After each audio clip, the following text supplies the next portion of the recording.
এক পাহাড় ঘেরা গ্রামে থাকত এক সুখী বিড়াল দম্পতি, রোমিও আর লুনা। দুজনেই খুব ভালোবাসত একে অপরকে। একদিন রোমিও তার প্রিয় বিড়াল লুনাকে নিয়ে পাহাড়ে ঘুরতে যায়। চারদিকে সবুজে ঘেরা, হালকা মেঘে ঢাকা। পাহাড়ের চূড়ায় দাঁড়িয়ে রোমিও লুনার ছবি তুলছিল।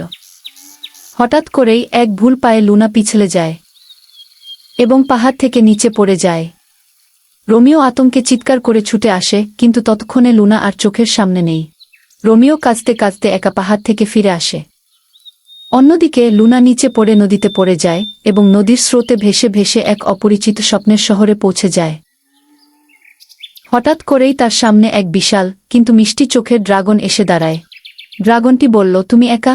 আমি তোমাকে সাহায্য করতে পারি কি? লুনা সব কথা ড্রাগনটিকে খুলে বলে। ড্রাগনের মন নরম হয়ে যায় আর সে প্রতিজ্ঞা করে। সে মাটির দিকে তাকিয়ে শান্ত কণ্ঠে প্রতিজ্ঞা করল, যে করেই হোক সে লুনাকে আবার তার ভালোবাসার মানুষ রোমিওর কাছে ফিরিয়ে দেবে।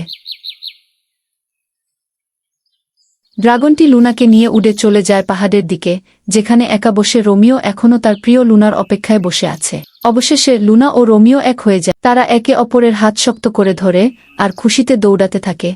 যদি আপনাদের রোমিও ও লুনার গল্প ভালো লেগে থাকে, তাহলে তাদের জন্য একটা লাইক দিন এবং সাবস্ক্রাইব করে পাশে থাকুন। জাদুকরি